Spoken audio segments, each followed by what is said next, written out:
really want to hit this too hard, but I want you to be very careful while you're driving around out there. During monsoon activity, we get rain. I know it's not something that we get very frequently, but it is something that does happen from time to time. The ramp gets slippery, and it's time to slow down when the water hits the ground. Outside of that, walking speed around the airplanes, and as we've all been trained, keep your head on a bobber, keep your head on a swivel. Be aware of your surroundings, especially while you're operating this equipment. This equipment's heavy. This equipment's dangerous. This equipment can kill people. Please mind your driving, mind your speeds, and small corrections on the way that you drive. You don't have to snap into your turns or anything like that. Just be mindful of your driving, please.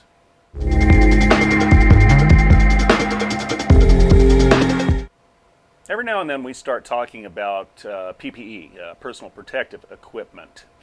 And what we don't talk about very often is things outside of, footwear, face masks, vests.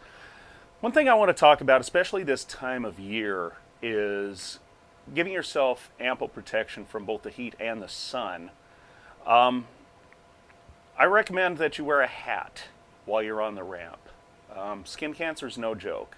We've had a number of people that have been victims of skin cancer as a direct result of working in the sun for an extended period of time, years and years and years.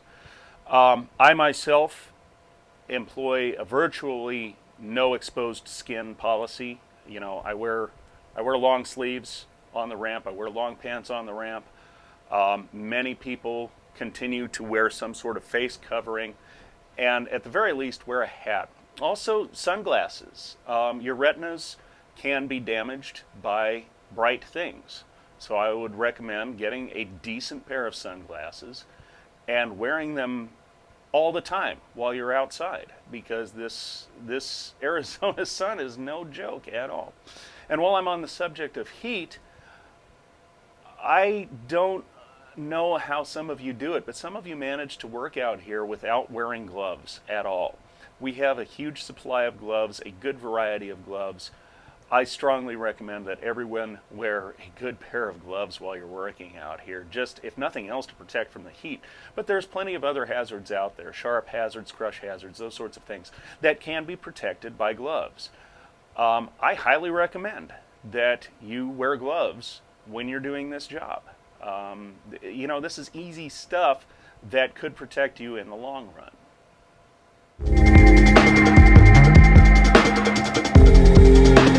And now let's take another check at the weather with amateur meteorologist Eric Ebely. How's the weather today, Eric? Yeah, I think it might cool down a little bit today.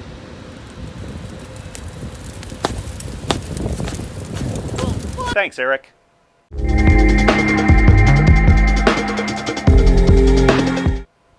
So we have a new prototype out there. It's on the Alpha 7 pushback. It's a headset reel. Now, some of us who have been around a long time remember the old days when we had headset reels on the pushbacks, and we used them for years and years and years. And the reason they went away was because the vendor that was repairing them for us stopped doing that. And so we had to go to something different. Well, times have changed again. We've got a better vendor, I think, now. And at the recommendation of management, we're going to prototype a unit, which we have done. And it is on the Alpha 7 pushback. Go check it out.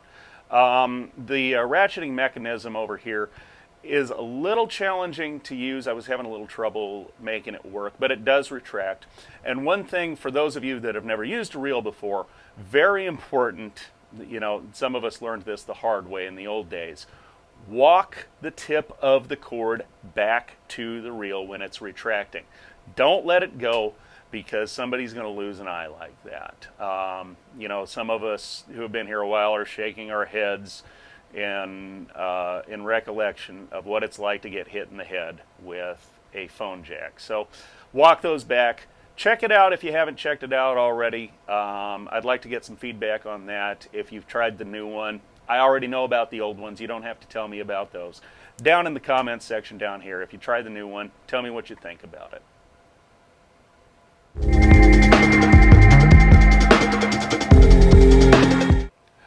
Something that was recommended to us the other day was a thought about helping reduce some of the heat on the ramp, as well as maybe some of the air pollution as well. If you don't need to have an engine running for an extended period of time, shut it off.